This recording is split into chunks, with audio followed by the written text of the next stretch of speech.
আমি আপনাদের এখানে 8টার আগে আসছি, ওয়াজ নেওয়ার সময় ওয়াদা করছে 9:30টার সময় আমাকে দেওয়া হবে। আমি আপনার কাছে 2 ঘন্টা কথা বলতে আসছি, 5 ঘন্টা আমি টাকা কামাই করার জন্য এখানে আসি নাই। বাদ আসর থেকে রাত 10টা পর্যন্ত আপনি খালি গজল শোনাচ্ছেন পাবলিক। এশার নামাজের ইমাম রাত 8টার সময় নামাজ কোনো কারণে আসতে পারে নাই, ওই দিন এশার নামাজ বন্ধ হয়ে যাবে, তাই তো না ভাই? কেন ইমাম নাই যে? কয় মিনিট দেরি করবেন? 5 মিনিট, 7 মিনিট, 10 মিনিট, তাই তো নাকি? এরপরে যোগ্য লোককে ইমামতির দায়িত্ব দিয়ে নামাজ শেষ হয়ে যাবে। এটা প্রমাণ করে ইমাম গুরুত্বপূর্ণ, তবে টাইম তার থেকে গুরুত্বপূর্ণ। এশার নামাজ এশার ওয়াক্তেই হবে, ইমাম পরিবর্তন হবে, ওয়াক্ত পরিবর্তন হবে না, ঠিক না? আপনি তাফসীর মাহফিল দ্বারা ফায়দা বের করতে পারবেন না যদি আপনি টাইম ম্যানেজমেন্ট না করেন, মানুষকে যদি মূল্যায়ন না করেন। এই মানুষ ওয়াজ শোনার জন্য আসছে, কোরআন শোনার জন্য আসছে, গজল শোনার একটা লিমিট আছে, আনলিমিটেড গজল শুনতে আসে নাই। আমি শুধু একটা ডিসক্লেইমার আপনাদের কাছে দিয়ে রাখি, আমি যখন স্টেজে আসি তখন আমাদের সম্মানিত ঘোষক বলেছেন যে আব্দুল্লাহ সাইফুল্লাহ ভাই দীর্ঘ একটি পথ এবং বিভিন্ন ধরনের যানজট উপেক্ষা করে আপনাদের মাঝে এসে উপস্থিত হয়েছেন। কথা তিনি খুব আবেগে বলেছেন, কিন্তু জনগণ মনে করবে যে আমি যানজট কাটায়া লেট করে আমি মনে হয় স্টেজে আপনাদের কাছে মনে হয় 11:15টায় এসে পৌঁছালাম। বিষয়টা এরকম না, আমি বাদ মাগরিব এশার আগে আপনাদের এখানে এসে পৌঁছাইছি। আমার এইটুকু অন্তত পক্ষে সময়ের যে হিসাব, এইটা মেনটেন করার জন্য আমি সাধ্যের মধ্যে চেষ্টা করি। 2জন বড় মানুষ, আমি খুব ছোট, কিন্তু তাদের কিছু নসিহত আমি মেনে চলার চেষ্টা করি। এর মধ্যে একজন আল্লামা লুৎফর রহমান রহমতুল্লাহি আলাই, চিনেন আপনারা অনেকেই, মুরব্বী হুজুর ছিলেন একজন, ইন্তেকাল করে গেছেন। হুজুরের সাথে আমি অনেক জায়গায় কথা বলেছি। জড়ায় যখন ধরতাম হুজুরকে, লোহার মতো শক্ত ফিগার, 85 বছর প্লাস বয়স। হুজুরকে জিজ্ঞাসা করেছিলাম যে হুজুর, আমার তো শরীর অত ভালো যায় না, কথাবার্তা বললে অনেক ক্লান্ত হয়ে যায়, এতদিন পর্যন্ত আপনি ওয়াজ করলেন, আমাকে একটা নসিহত করেন, কিভাবে আপনি টিকে আছেন? বলে ও নসিহতটা করতে পারি যদি মানতে পারো। বলেন, চেষ্টা করব। হুজুর বলছেন এই 85 বছর বয়স, একটার বেশি 2টা মাহফিল রাখি না, এক রাত একদিন একটাই ওয়াজ, ওইটার পেছনে মেহনত করে ওই প্রোগ্রামে কথা বলি, এইটা চেষ্টা করো, দেখবো শরীর ভালো থাকবে। আর একজন বড় মানুষ আমাদের এই তাফসীর জগৎ, যার আমরা বলতে পারি বাংলাদেশের প্রেক্ষাপটে অবদান, আমাদের আল্লামা দেলোয়ার হোসেন সাঈদী রাহিমাহুল্লাহ। হুজুরের ছোটবেলার থেকে হুজুরের আশেপাশে যাওয়ার সুযোগ ছিল। হুজুরের কাছে একদিন বলছিলাম যে হুজুর আমাকে একটা দস্তখত দিবেন, লাগবে না ভাই, আমাকে একটা দস্তখত দিবেন আর আমাকে কিছু নসিহত লিখে দিবেন। হুজুর বলছে, কারি সাহেব বলে ডাকতেন আমায়, কারি সাহেব এত সময় নাই, হয় নসিহত নয় দস্তখত। তা আমি চিন্তা করলাম যে দস্তখতটা নিয়ে রাখি, নসিহতটা বললাম যে হুজুর দস্তখতটা দেন আর নসিহতটা মুখে মুখে বলে দেন। তো হুজুর আমাকে বলছেন যে দেখেন, যখন কোনো মাহফিল আয়োজন হয়, আমি কিন্তু অনেক ছোট, আমি ওয়াজ করি না, তখন কি মনে হয়েছে উনি এটা বলছেন আল্লাহ জানে। যখন কেউ আয়োজন করে অনুষ্ঠান, আয়োজকরা 2টা দুশ্চিন্তায় থাকে।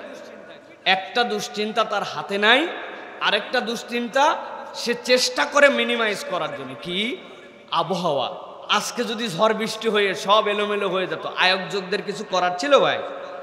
আরেকটা, যেই বক্তাকে দাওয়াত দিছে উনি আসবে কিনা, এটা একটা টেনশন আছে, আছে না?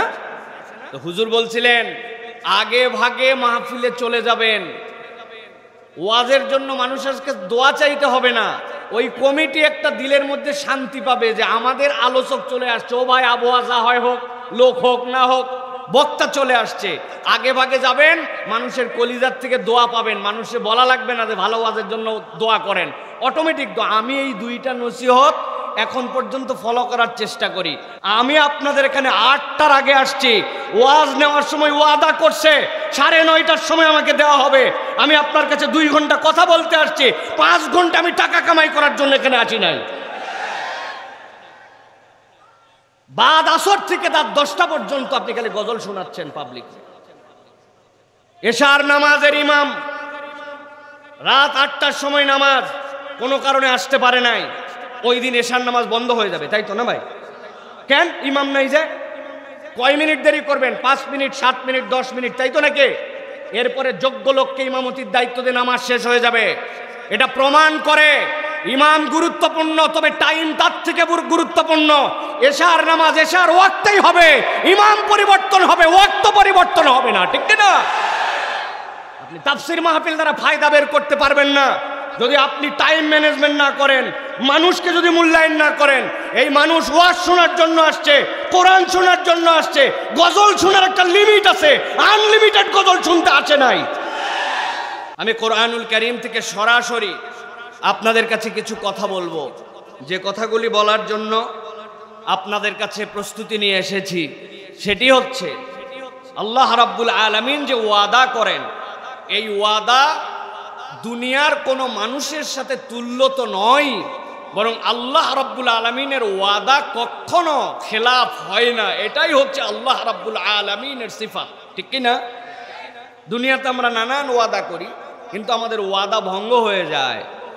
বাজারে গেছে, সন্তান বলছে একটা চিপস আনবে, বাপও বলছে ঠিক আছে, বলে একটা লজেন্স আইনো, ললিপপ, ঠিক আছে। আসার সময় তাড়াহুড়া করে লজেন্স আনতে মনে নাই, চিপসও ভুলে গেছে।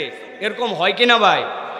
বউরে বলছে এবার ভালো, আবার আল্লাহ আল্লাহ করে খালি এবার খেয়াত উঠুক, তোমার হাতের চুড়িটা দেখছি চিকন হয়ে গেছে গো, সেই বিয়ের সময় দিছিলাম, এইবার আল্লাহ যদি চাহে তো মোটা করে বানাই দিব।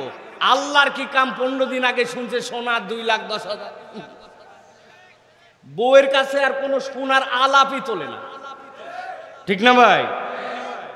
বলছো ওইটা যখন বলছিলাম তখন 70,000 ভরির কথা কইছিলাম, এখন 2,10,000। এরকম আমরা করি কিনা অনেক সময় ভাই? বুঝানোর জন্য বলছি, সকলে এরকম করে না, করা উচিত না। কিন্তু ওয়াদা আল্লাহ যেটা করেন, আল্লাহর ওয়াদা কখনো ভঙ্গ হয় না, ঠিক কিনা?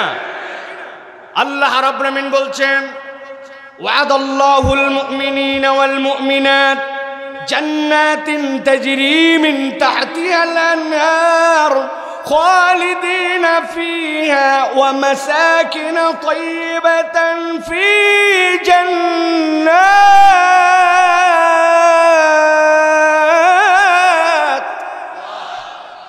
আল্লাহ বলছেন দুনিয়ার মানুষ, আমি আল্লাহ রাব্বুল আলামিন নিজে ওয়াদা করতেছি। কার সাথে? আল্লাহ বলছেন ইমানদার পুরুষ আর ইমানদার নারীর সাথে আমি আল্লাহ ওয়াদা করলাম। কিসের ওয়াদা করলাম? এমন একটা জান্নাতের ওয়াদা করলাম যেই জান্নাতের নিচ দিয়ে নহরমালা প্রবাহিত। আল্লাহ বলছেন একবার ঢুকবি আর কখনো বের করা হবে না, এর ভিতরে তোর জন্য উত্তম পবিত্র আবাসের ব্যবস্থা করা হবে। আর আল্লাহ বলছেন এতক্ষণ যা যা অফার দেওয়া হলো, এইগুলা একটাও তোর জন্য প্রণিধানযোগ্য অফার নয়। আল্লাহ যা ইচ্ছে তাই তোকে দিতে পারেন।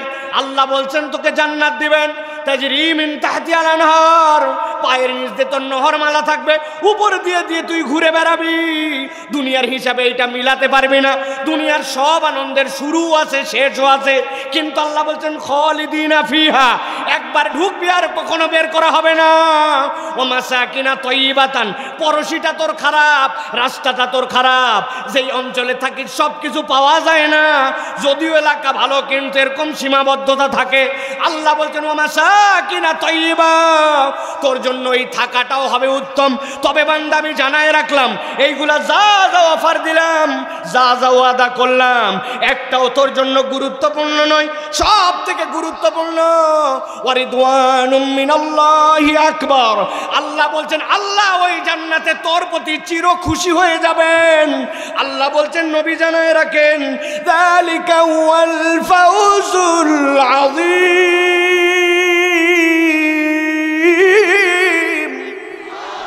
আল্লাহ বলছেন ওইটাই হচ্ছে তোমার জন্য চূড়ান্ত সফলতা। যেই বান্দার উপর আল্লাহ একবার খুশি হবেন ওই বান্দার উপরে আর কখনো রাগ করবেন না। হাদিস দীর্ঘ, আল্লাহ নবী সাল্লাল্লাহু আলাইহি ওয়াসাল্লাম বলছেন আল্লাহ জান্নাতে আসবেন, আসার পরে বান্দার কাছে বলবেন ইয়া আহলাল জান্নাহ, জান্নাতীরা লাফ দিয়ে উঠে বলবে লাব্বাইক ওয়া সাদাইক ওয়াল খায়রু বিয়াদাইক। আল্লাহর পরে জিজ্ঞাসা করবেন হাল রাদিতুম, খুশি আছো নাকি? বান্দারা উত্তর দিব আমা লাকা লা নারদা ইয়া রাব্বানা ওয়া ক্বাদ আতাইতানা মা লাম তুতি আহাদান ক্বাবলানা। এমন নিয়ামত দিছো আমাদের আগে কেউ পায় নাই, খুশি না থেকে পারি নাকি? আল্লাহ জিজ্ঞাসা করবেন হাল আজিদুকুম, বাড়াই দিব নাকি? বান্দার মাথায় কাজ করবে না কেমনে আবার বাড়ায়। আল্লাহ সাথে সাথে বান্দাকে বলবেন উহিল্লু আলাইকুম রিদওয়ানি, আজকের থেকে আমি তোর প্রতি চিরসন্তুষ্ট হয়ে গেলাম। আল্লাহ নবী বলছেন এই কথা বলার পরে জান্নাতের ভিতরে বান্দারা আল্লাহকে দেখে ফেলবে। যালিকা হুয়াল ফাউজুল আযীম, আল্লাহ বলছেন ওটাই হচ্ছে চূড়ান্ত সফলতা। সুবহানাল্লাহ। তাহলে আমরা যে মাহফিলে আসি, তাফসির মাহফিল আয়োজন হয়, কোরআনের উন্মুক্ত ক্লাস হয়, এইটার অন্যতম একটা টার্গেট হচ্ছে আমরা জান্নাতে আল্লাহকে দেখতে চাই। আমরা চূড়ান্ত সফলদের ভিতরে নিজেদেরকে অন্তর্ভুক্ত করতে চাই, ঠিক কি না? আমরা কি নিজেদেরকে চূড়ান্ত সফলদের ভিতরে অন্তর্ভুক্ত করতে চাই? যারা চায় তারা অনেক কষ্টকে উপেক্ষা করে। কত রাত পুরাটাই কারেন্ট ছিল না, সারা রাত ঘুম হয় নাই, হাত পাখা দিয়ে দিয়ে অনেক সময় বাতাস করতে করতে ক্লান্ত হয়ে গেছে। এরকম রাত পার হয়নি ভাই? হাসপাতালে অনেক রাত পার হয়েছে, এরকম রাত পার হয়নি ভাই? কত কষ্টের রাত, কত টেনশনের রাত, কত বন্যার রাত, সারা রাত কত পাহারার রাত গেছে। তো কোরআনের জন্য যদি এক রাত কষ্ট হয়, এইটা কি খুব বেশি কষ্ট ভাই? এটাও মেনে নেওয়ার জন্য চেষ্টা করতে হবে। রাজি আছেন আপনারা?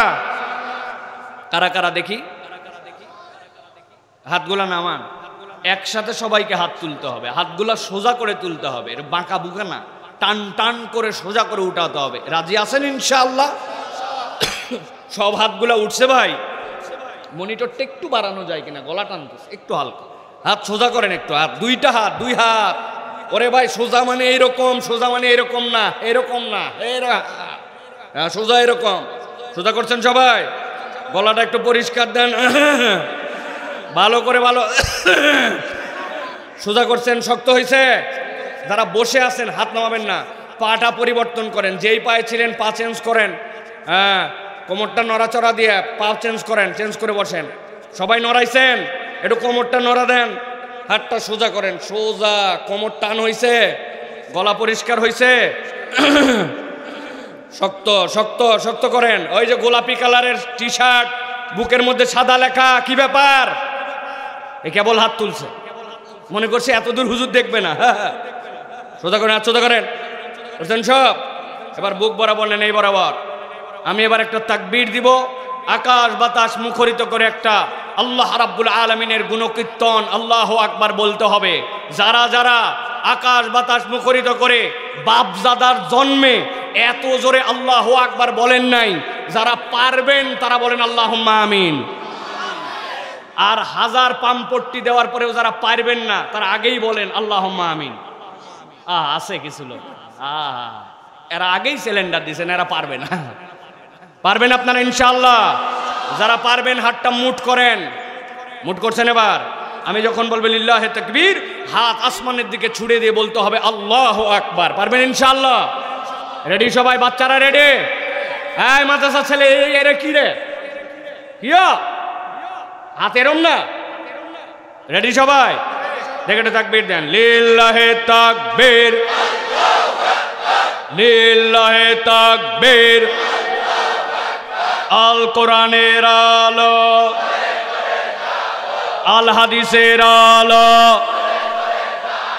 তোমার নেতা আমার নেতা, তোমার নেতা আমার নেতা,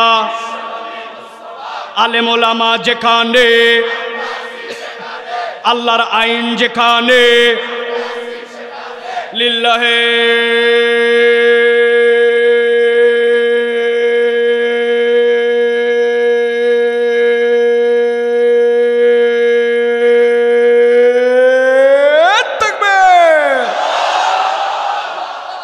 আলহামদুলিল্লাহ, হাত নামান। শয়তান আছে আর? ওই যে রাস্তায় কতগুলা ঘুরতেছে দেখলাম, ওরা সন্ধ্যার থেকে আসে নাই, এখনো আসে নাই। ওরা বাপ দাদার জন্মে কোনোদিন পাঁপড় খায় নাই, চটপটি দেখে নাই, বেলুনের দোকানের আগে ওদের বাপ দাদা দেখে নাই, ওরাও দেখে নাই, ঠিক কিনা? ওরা বাড়ির থেকে বলে আইছে ওয়াজে যাচ্ছে, ওয়াজের মাঠের দিকে একবারও আসে নাই। আমি দোহাই দিচ্ছি তোমাদের কাছে, ওয়াজ শোনা ফরজ নয়, ওয়াজ শোনা ওয়াজিব নয়। তুমি যদি বাবা মার কাছে বলে আসো মাহফিলে যাচ্ছ, তাহলে মাহফিলে আসবা। আর যদি মাহফিলের নাম করে বাইরে আসো, অনুরোধ তুমি বাড়িতে চলে যাও, কিন্তু মিথ্যা বলে বাইরে ঘুরো না, আল্লাহ লানত তোমাদের প্রতি পড়বে, ঠিক কিনা? সবগুলি আল্লাহ রাব্বুল আলামিন তাদেরকে কি বুঝ দিছে কেবল আল্লাহই কেবল জানে, আর কেউ জানে না। আল্লাহ আমাদেরকে হেদায়েত দান করুন। প্রিয় ভাইয়েরা, সময় কম, চলেন আমরা মূল আলোচনার মধ্যে প্রবেশ করি। প্রিয় ভাইয়েরা, আমি কোরআনুল কারীমে প্রবেশ করব। যেহেতু আপনারা তাফসীরুল কোরআন মাহফিল নাম দিয়েছেন সিরাত মাহফিল, আমি আপনাদের কাছে কোরআনুল কারীমের ছোট্ট 3-4টা আয়াতে কারিমা আপনাদের কাছে এই প্রসঙ্গে কিছু কথা বলে আমরা ইনশাআল্লাহ এরপর আমল করার নিয়ত করে চলে যাব ইনশাআল্লাহ। প্রিয় ভাইয়েরা, আপনাদের কাছে আমরা যে কথা বলতে চাই, নবী আকরাম সাল্লাল্লাহু আলাইহি ওয়াসাল্লাম তার যে পুরো জীবন, তার যে জীবনের সৌন্দর্য, তার যে জীবনের অনুকরণীয় আদর্শ, এইগুলি আমরা জানি যে আমরা রাসূল সাল্লাল্লাহু আলাইহি ওয়াসাল্লামের জীবনকে যদি কিয়ামত পর্যন্ত আলোচনাও করি, তাহলে আমরা কিয়ামত পর্যন্ত আলোচনা শেষ হয়ে যাবে, কিন্তু নবী করিম সাল্লাল্লাহু আলাইহি ওয়াসাল্লামের জীবন থেকে তার যে ভালো লাগা, তার যে নিয়ামত, সেগুলো আমাদের জীবনে সারা জীবন আলোচনা করলেও শেষ হবে না, ঠিক কিনা? নবী করিম সাল্লাল্লাহু আলাইহি ওয়াসাল্লাম এমন এক চরিত্রের উপর অধিষ্ঠিত, আপনারা এই কথা এর আগে শুনেছেন কিনা তবু আবার আপনাদের কাছে বলি। নবীজি সাল্লাল্লাহু আলাইহি ওয়াসাল্লামের ব্যাপারে কোরআনুল কারীমের কোথাও এ কথা বলা নাই যে হে নবী, আপনি এত সুন্দর নামাজ পড়েন যে আপনার থেকে সুন্দর নামাজি আর নাই। পুরা কোরআনে কোথাও এ কথা আল্লাহর নবীর নামে বলা নাই। যদিও আল্লাহর নবী সাল্লাল্লাহু আলাইহি ওয়াসাল্লামের থেকে কিয়ামত পর্যন্ত সুন্দর করে নামাজ পড়বে এরকম কোনো ব্যক্তি আল্লাহ সৃষ্টি করেন নাই। পুরা কোরআনে কোথাও বলা নাই হে রাসূল আপনি এত সুন্দর দান করেন যে আপনার মতো দানবীর দানশীল এই পৃথিবীতে একটাও নাই। সত্যিই তাই, নবীর মতো দানশীল নাই, কিন্তু এইটা আল্লাহর নবীর ব্যাপারে বলাও হয় নাই। নবী করিম সাল্লাল্লাহু আলাইহি ওয়াসাল্লামের ব্যাপারে এই কথা বলা হয় নাই হে রাসূল আপনি এমন সুন্দর করে হজ আদায় করছেন, আপনার থেকে সুন্দর হজ আদায়কারী নাই। কথা সত্য, নবী বলছেন খুযু আন্নী মানাসিকাকুম, হজ কেবল আমি আদায়ই করি নাই, আমি যেমনে করছি এমনে তুমি করবা। আল্লাহর নবীর থেকে সুন্দর হজ আদায়কারী কিয়ামত পর্যন্ত কেউ হবে না। কিন্তু এইগুলো একটা কথা আল্লাহ কোরআনে বলেন নাই। আল্লাহ বলছেন ওয়া ইন্নাকা লাআলা খুলুকিন আযীম, ও আমার হাবিব আপনাকে এমন একটা চরিত্রের উপর অধিষ্ঠিত করা হয়েছে যেটার ব্যাপারে আমি আপনাকে সার্টিফিকেট দিলাম। ওই চরিত্রে যদি আপনি অধিষ্ঠিত, ওই চরিত্রে এমন আল্লাহ রাব্বুল আলামিন সৌন্দর্য সুঘ্রাণ ঢুকায় রাখছেন, কিয়ামত পর্যন্ত মানুষ খুঁজতে থাকবে আর তার থেকে সুগন্ধি পেতে থাকবে। আপনার থেকে সুন্দর চরিত্রের কেউ নাই। সুবহানাল্লাহ। তার মানে আখলাকের একটা আলাদা দাম আছে। নবী করিম সাল্লাল্লাহু আলাইহি ওয়াসাল্লাম আমাদেরকে আল্লাহ রাব্বুল আলামিনের পক্ষ থেকে এই আখলাকওয়ালা মানুষ হওয়ার জন্য আল্লাহর পক্ষ থেকে আমাদেরকে আদেশ করেছেন। সুবহানাল্লাহ বিহামদিহি। কিন্তু আমরা যদি দেখি তাহলে আমরা দেখব যে আমরা আখলাকওয়ালা হতে চাই, কিন্তু এই আখলাকওয়ালা হতে গেলে আমাদের কতকগুলা বদভ্যাস আমাদের জীবনকে শেষ করে দেয়। আমরা আজকে এই আয়াতে কারিমাগুলোর উপরে সর্বোচ্চ অল্প সময়ের মধ্যে কিছু কথা শুনবো ইনশাআল্লাহ। কোনো কার্পণ্য করবেন না, গলা বন্ধ রাখবেন না, বিতাড়িত শয়তান থেকে আশ্রয় প্রার্থনা করে সমস্বরে সবাই দাঁড়ায় বসে, দূরে কাছে, মহিলা পুরুষ শিশু আবাল বৃদ্ধ বনিতা সবাই আমার সাথে পড়েন আউযু বিল্লাহি মিনাশ শাইতানির রাজীম বিসমিল্লাহির রাহমানির রাহিম ওয়াতলু আলাইহিম النبأ الذي آتيناه آياتنا فانسلخ منها فأتبعه الشيطان فكان من الغاوين আমার আল্লাহ রাব্বুল আমিন বলছেন, ও আমার হাবিব, আপনার প্রতি এমন একটা ওহী দেওয়া হচ্ছে যেই ওহীটা আপনি আপনার উম্মতের কাছে তেলাওয়াত করবেন। মুফাসসিররা ব্যাখ্যা করেছেন, আল্লাহ নবী সাল্লাল্লাহু আলাইহি সাল্লামের মাধ্যম দিয়ে আমরা দুনিয়াতে ওহী পেয়েছি। আল্লাহ নবী সাল্লাল্লাহু আলাইহি সাল্লামকে আল্লাহ মুখাতেব করেছেন নানান ভঙ্গিমায়। কখনো বলেছেন কুল, মানে বলুন, কিন্তু এই বলুনের মুখাতেব হচ্ছেন নবীজি। কখনো বলেছেন ইয়া আইয়ুহান নবী, ও আমার প্রিয় হাবিব। আল্লাহ ডাক দিয়েছেন, আল্লাহ বলেছেন ইয়া আইয়ুহাল মুজাম্মিল, আল্লাহ নবীকে আদর করে ডাক দিয়েছেন। কিন্তু আল্লাহ রাব্বুল আমিন যেই জায়গাতে বলেছেন ইয়া আইয়ুহাল ইনসান, ওইটা যদিও মানুষকে বলেছেন কিন্তু নবীর মাধ্যম দিয়ে বলাইছেন, তাহলে ওই ইনসানের প্রথম মুখাতেব আমার নবী। কিন্তু আল্লাহ বলতেছেন ভিন্ন এক ধরনের ওহী আপনার প্রতি ভাষাগতভাবে ব্যবহার করা হয়েছে। কোনটা? সেইটা আল্লাহ বলেছেন ওয়াতলু আলাইহিম, ও আমার হাবিব আপনি তেলাওয়াত করেন তাদের প্রতি। কেন আল্লাহ এটা বললেন? অনেক মুফাসসির বলছেন ইব্রাহিম আলাইহিস সালাম যখন খানায়ে কাবা নির্মাণ করলেন, নির্মাণ করার পর আল্লাহর কাছে ফরিয়াদ দিলেন, ওয়া ইয ইয়ারফাউ ইব্রাহিমুল কওয়াইদা মিনাল বাইতি ওয়া ইসমাঈল, ইসমাঈলকে নিয়ে তিনি যখন খানায়ে কাবা বানালেন, আল্লাহর কাছে ফরিয়াদ দিলেন রব্বানা তাকাব্বাল মিন্না ইন্নাকা আনতাস সামিউল আলিম, আল্লাহ আপনি সবই শুনেন, আমার এই প্রচেষ্টাকে কবুল করে নেন।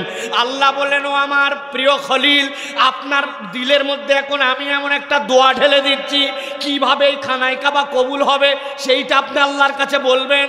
তিনি ফরিয়াদ দিলেন রব্বানা ওয়াবা'থ ফীহিম রাসূলাম মিনহুম, আল্লাহ আপনি আমার কওমের মধ্যে থেকে, আমার সন্তানদের মধ্যে থেকে কওমের জন্য এমন রাসূল প্রেরণ করবেন, এক নম্বর যার কাজ হবে ইয়াতলু আলাইহিম আয়াতিক, যিনি আপনার আয়াতগুলোকে কওমের কাছে তেলাওয়াত করবেন। ইতিহাসবিদরা প্রমাণ দিয়েছেন হযরতে ইব্রাহিম আলাইহিস সালামের দুই সন্তান ইসহাক আর ইসমাঈল আলাইহিস সালাম, ইসহাক আলাইহিস সালাম থেকে কত পয়গম্বর আসছে এইটা কোনো সংখ্যা তত্ত্ব উল্লেখ করতে পারে না, এত অজস্র পয়গম্বর আল্লাহ প্রেরণ করেছেন। কিন্তু ইসমাঈল আলাইহিস সালাম থেকে কোনো পয়গম্বর আসেন নাই, কেবল একজন আসছেন ৪৫০০ বছর পরে। আল্লাহু আকবার।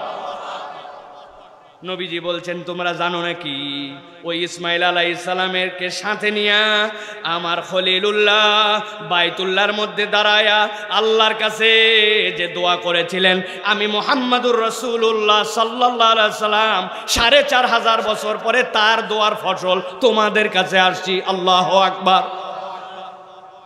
আল্লাহ বলছেন ওই যে আপনার পরদাদা দোয়া করে গিয়েছিল ওয়াতলু আলাইহিম, আপনার প্রতি আল্লাহ ওহী দিচ্ছেন। কি ওহী? গভীর মনোযোগ দেন। ওয়াতলু আলাইহিম, আপনি তেলাওয়াত করেন, ঘটনাটা জানায় দেন। নাবা, এমন একটা সংবাদ, আল্লাযী, যেই ব্যক্তিকে আতাইনাহু, আমি আল্লাহর পক্ষ থেকে যাকে দিয়েছিলাম আয়াতিনা, আল্লাহর স্পষ্ট নিদর্শন। মুফাসসিররা বলছেন লোকটা কে ছিল? হযরতে আব্দুল্লাহ ইবনে মাসউদ বলছেন ওই লোকের নাম ছিল বালআম ইবনে আবার। কোন কওমের? মুসার সময়ের লোক। কি তার পারফরম্যান্স? যা দোয়া আল্লাহর কাছে করে সব কবুল হয়ে যায়। বালআম ইবনে আবারের কাছে মুসার কওমের লোকেরা আসলো, ফেরাউনের পক্ষের লোকেরা আসলো, বলল আপনি যা দোয়া করেন সব কবুল হয়, আমাদের সমাজে একটা ফিতনাবাজ লোক আসছে, খালি ঝামেলা পাকায়, ওর বিপক্ষে আপনি একটু বদদোয়া করেন, আমাদের সমাজটাকে এলোমেলো করে দিচ্ছে। বলে লোকটাকে বলে এই যে বগলের নিচে হাত দিয়ে বাইর করলে হাত দিয়ে আলো বের হয়, ঘুমায়া থাকে কিন্তু লাঠিটা পুঁতে রাখে, মাঠ ভর্তি তার মেষ চড়ে। কোনো একটা মেষ যদি পাল থেকে বের হয়ে যায়, খেদানো লাগে না, অটোমেটিক লাঠি উঠে পিটায়া ওরে লাইন মতো আনে। আজব এক লোক। বালাম বলতেছেন আমি চিনছি তারে, হতেও পারে এই লোক সত্য, আমি তো তার বিপক্ষে বদদোয়া করতে পারবো না। লোকজন সাথে সাথে বলল, উপকার, আপনার উপকার আছে। কি উপকার? আজকে আপনার কাছে মানুষ আসছে, হাদিয়া দেয়, দোয়া নেয়, কি জন্য? দোয়া কবুল হয় জন্য। এখন একই জায়গায় যদি ওই লোক প্রতিষ্ঠিত হয়, আপনার দরবারে কেউ আসবে নাকি মিয়া? টোপ গিলে নিছে, আল্লাহর কাছে হাত তুলে দোয়া করছে, আল্লাহ মুসাকে ধ্বংস করে দাও। ভালো করে খেয়াল করেন, এটা শানে নুজুল। ইবনে কাসির বলতেছেন এই আয়াতে কারিমা প্রমাণ করে কেবলমাত্র ওই সময়ের লোক নয়, কিয়ামত পর্যন্ত উম্মতে মুহাম্মাদির যত লোক আসবে, আল্লাহ এর মধ্যে এমন 4টা খসলতের কথা বর্ণনা করছেন যে ওই দলের মধ্যে পড়বে তার জন্যই আয়াত। আল্লাহু আকবার। কি আল্লাহ রাব্বুল আমিন বলছেন? আল্লাহ বলছেন আল্লাযী আতাইনাহু আয়াতিনা, ওই ব্যক্তিকে আমি আল্লাহর আয়াত দিয়েছিলাম।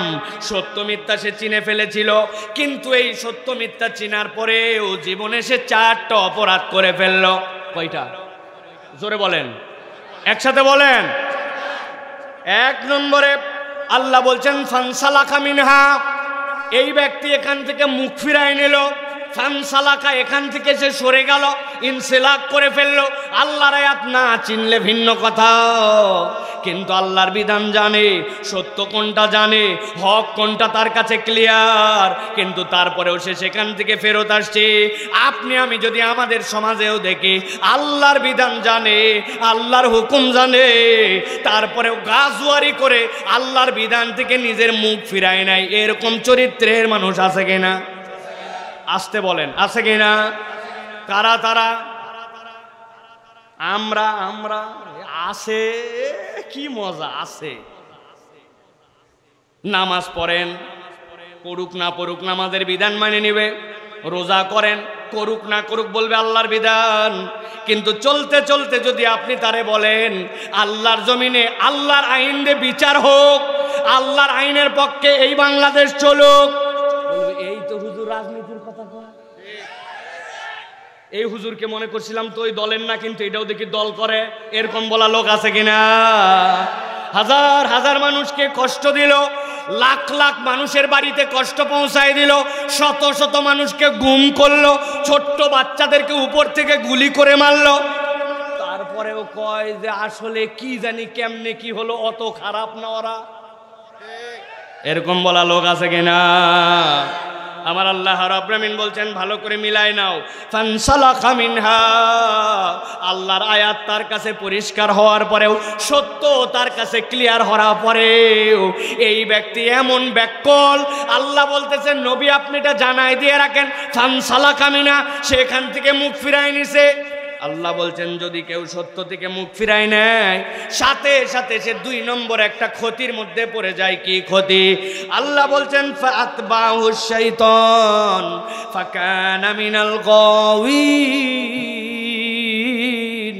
আল্লাহ বলছেন যদি কেউ একবার সত্য থেকে নিজের মুখ ফিরায় নেয়, ফাআতবাহু শাইতান, শয়তান তখন তার অনুসরণ করতে শুরু করে।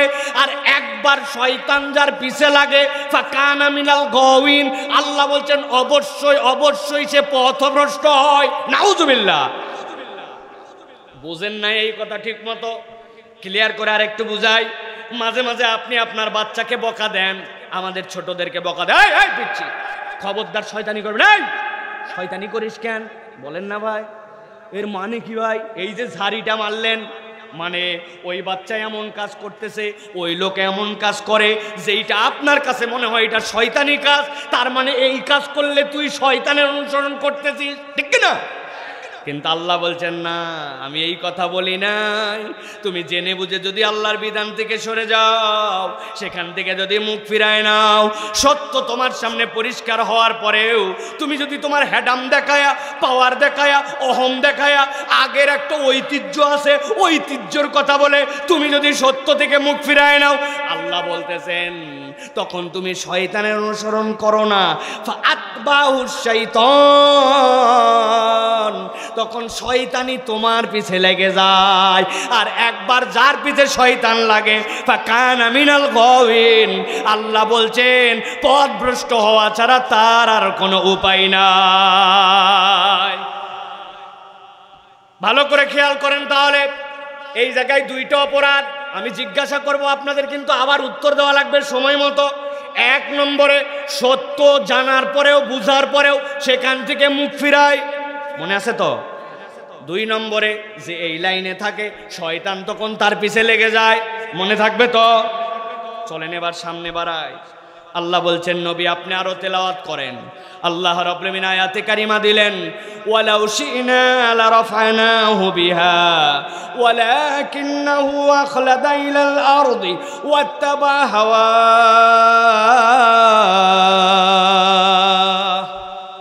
আমার আল্লাহ বললেন ওই ব্যক্তি যখন এই দুই অপরাধে ঢুকে, নবী আপনি জানায় রাখেন সে তখন আরো দুইটা অপরাধের মধ্যে ঢুকে। কি অপরাধ? আল্লাহ বলছেন ওয়ালাউ শি'না লারাফানাহু বিহা। ওরে কপাল পোড়া, তুই মনে করলি আল্লাহর বিধান পালন করে তুই পিছাই গেলি। না না না, আমি আল্লাহ জানালাম ওয়ালাউ শি'না, যদি আমি আল্লাহ চাইতাম লারাফানাহু বিহা, আমি আল্লাহ আল্লাহকে মানার দ্বারা, আল্লাহর কথা শোনার দ্বারা, আল্লাহর দিকে আসার দ্বারা তুই মনে করতেছিস সামাজিক সম্মান কমে গেল, তুই মনে করতেছিস অর্থনৈতিকভাবে লস হলো, তুই মনে করতেছিস আমি বোধহয় দুনিয়ায় একটু পিছায় গেলাম।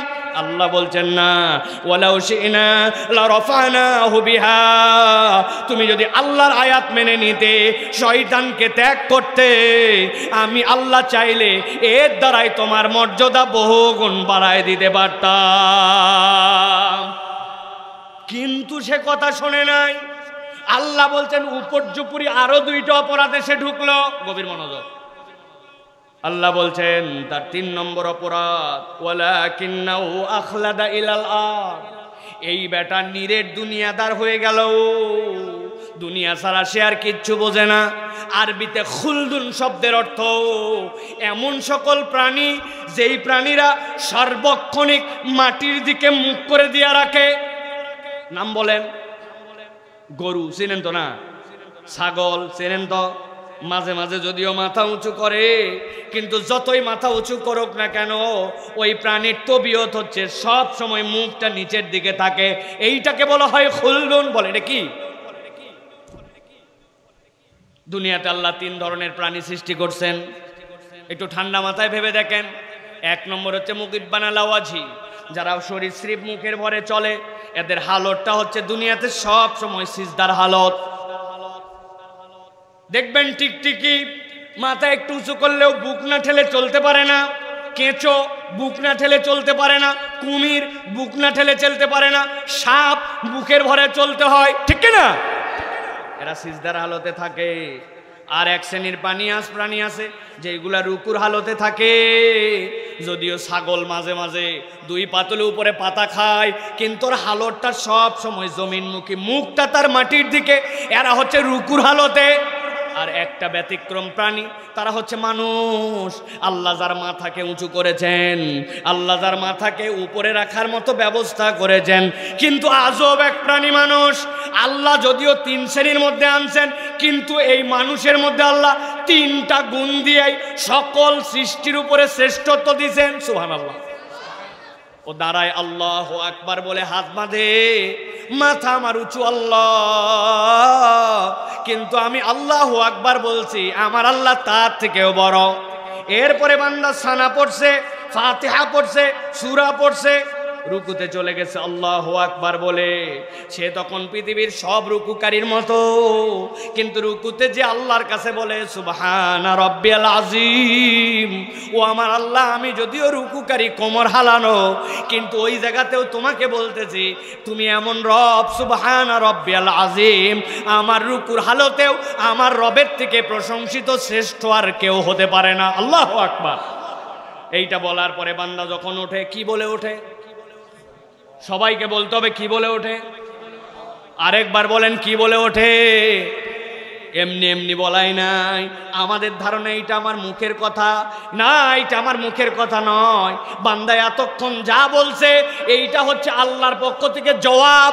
ও বান্দা, তুই সানা পড়ার সময় ঠিকঠাক মতো পড়তে পারিস নাই, তেলাওয়াতে তোর মনোযোগ ছিল না, নামাজের ক্ষেত্রে তোর যেরকম কনসেন্ট্রেশন থাকার কথা পারিস নাই, হয়তোবা তোর তাজউইদের মধ্যে ভুল আছে, তোর যেরকম করে আল্লাহর প্রশংসা করার কথা ছিল পারিস নাই, কিন্তু আমি আল্লাহ তোকে বললাম ওই আল্লাহ আল্লাহু আকবার থেকে সুবহানা রাব্বিয়াল আযীম পর্যন্ত যা বলছিস বান্দা, মনে করিস না তোর রব শুনে নাই। সামি আল্লাহু, আল্লাহ শুনেছেন, লিমান হামিদা, যে তার প্রশংসা করেছে। এইটা বান্দার কথা নয়, বান্দা নামাজের ভিতরে প্রথম আল্লাহর জবাব পেয়ে যায়।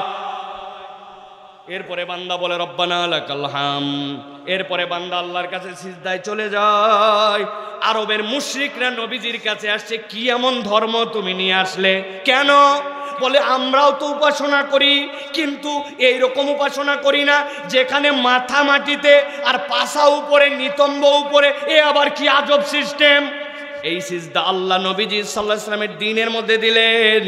ওই মানুষের জন্য যে মাথা সোজা করেছিল, এখন নাক লাগাইছে, কপাল লাগাইছে, দুই হাত লাগাইছে, দুই হাঁটু লাগাইছে, দুই পায়ের বৃদ্ধাঙ্গুলি লাগাইছে, সব অঙ্গ দিয়ে গেছে, কিন্তু যাওয়ার পরে বলতেছে সুবহানা রাব্বিয়াল আলা। ও আমার আল্লাহ, আমি এখন সিজদার হালতে দুনিয়ার যত প্রাণী তার থেকে উত্তম করে আমি অঙ্গ প্রত্যঙ্গ সব লাগায়া আমি তোমার কাছে মাথা সবচেয়ে নিচু করলাম, কিন্তু সেখানে আমি বলতেছি সুবহানা রাব্বিয়াল আলা। আমি যখন স্বপ্নে নিচে, আমার রব তখন সবচেয়ে উপরে। বান্দা যদি একবার বুঝে বুঝে এই কথা বলে, আল্লাহ নবী বলতেছেন সিজদায় গেলে আল্লাহর বান্দার মধ্যে কোনো পার্থক্য থাকে না। বান্দা আল্লাহর কাছে যা চায় আল্লাহ সিজদায় তাই দিয়ে দেয়। আল্লাহর নবীকে আল্লাহ বলতেছেন, আপনি বলেন ওই বান্দা, যেই বান্দাকে আল্লাহ এইটুকু এতগুলো সম্মান দিলেন, ও 3 নম্বরে একটা অপরাধ করলো, ওয়ালাকিন্নাহু আখলাদা ইলাল আরদ। সে নিরেট দুনিয়াদার হয়ে গেল, দুনিয়া ছাড়া আর কিচ্ছু বোঝে না, খালি দুনিয়া, দুনিয়ার দুনিয়া। ইসলাম পছন্দ করে ততটুকু যতটুকু তার লাগে, আর যতটুকু তার পছন্দ হয় না ততটুকু ইসলাম পালন করে না। এরকম মুসলমান আসেনি ভাই? বুঝে বলেন আছে ভাই? আহা, আমি তো হাজার জায়গায় উদাহরণ দেই, আপনাদের এতদিন শুনে ফেলার কথা আমার। এইটা এলাকায় কিছু কিছু এত বড় দাড়িওয়ালা, লম্বা জুব্বা, দেখবেন পান খায় দারুণ, খিলালো মারায়, জামাতেও যায়। আসরের পরে একজন তার কাছে যায়, বলছে মুরব্বী, সন্তানটা অসুস্থ, বড় বিপদে, 1000 টাকা হাওলাত হবে কিনা? বলছে হাতে টাকা নাই, সর বললাম। আবার যাই বলছে চাচা বড় বিপদ, 1000 টাকা দেন না রে বাবা, হাতে টাকা নাই বললাম। বলছে চাচা আপনার কাছে না বুঝে আসি নাই, আজকে সোমবার, বুঝে সুঝে আপনার কাছে আসছি, 1000 টাকা বাইর করেন, আল্লাহ মাসালে আগামী শুক্রবার 1250 টাকা রিটার্ন। বলছে ব্যাককল কোথাকার, মানুষের হাতের টাকা থাকে নাকি? বাড়ির চল। বাড়িতে নিয়ে চলে গেছে, যাওয়ার পরে 1000 টাকা দিছে, দিয়ে বলছে যদি লাগে আরো 1000 দেওয়া যাবে। তোর শাশিও বসে নাই, বসে থাকে বাড়িতে কি করবে, কাজ করতেছে। তবে যা করবি তাড়াতাড়ি কর, ছোট দিনের বেলা মাগরিবের আজান দিচ্ছে, জামাতে নামাজ ধরা লাগবে। আসরের নামাজ পড়ে আসে, দাদনে টাকা লাগায়া, সুদে টাকা খাটায়া, আবার মাগরিবের নামাজ জামাতে ধরতে চায়। এরকম দাড়ি টুপিওয়ালা কতগুলা মুসলমান আছে না নাই? কথা বলেন, আছে না নাই? কেন এইটা করলো? আল্লাহ বলছেন ওয়ালাকিন্নাহু আখলাদা ইলাল আরদ। ও নিরেট দুনিয়াদার হয়ে গেছে, ওর অতটুক পর্যন্ত আল্লাহ রসুল লাগে, যতটুক তার সাথে যায়, যে পর্যন্ত দরকার হয় না ওই পর্যন্ত পাত্তা দেয় না। এই জন্য প্রিয় ভাইয়েরা, দুনিয়া লাগবে আমার, কিন্তু নিরেট দুনিয়াদার হলে বড় বিপদ, ঠিক না? যে মাঝে মাঝে উদাহরণ দেই বোঝানোর জন্য। বিখ্যাত একটা গল্প আছে, এক লোক বলতেছে আই লাভ ইউ ওয়াটার, আমি পানি তোমাকে ভালোবাসি। পাশের তো একজন বলছে কিরে মানুষ বউ ভালোবাসে, তুই পানি কেন ভালোবাসিস? বলছে বুঝে সুঝেই ভালোবাসি। কেন? কয় আমি জেলে মানুষ, আমি জাল খেওয়া দেই পানিতে, মাছ ধরি পানিতে, নাও ভাসাই পানিতে, আমার টাকা পয়সা রুজি রিজিক সব কিছু পানিতে। I love you water. ওই লোক বলছে কথা তো ঠিক, কিন্তু অল্প একটু তো গ্যাপ আছে। বলে কি, কিসের গ্যাপ?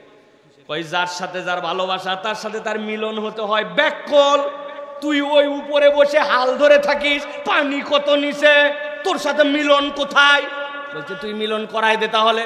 এটা শাবল নিয়ে আসে নৌকার তলায় ধাপ করে গুতা মারে, বলছে দেখ গল গল করে পানি উঠতেছে, এখন তোর সাথে মিলন হবে।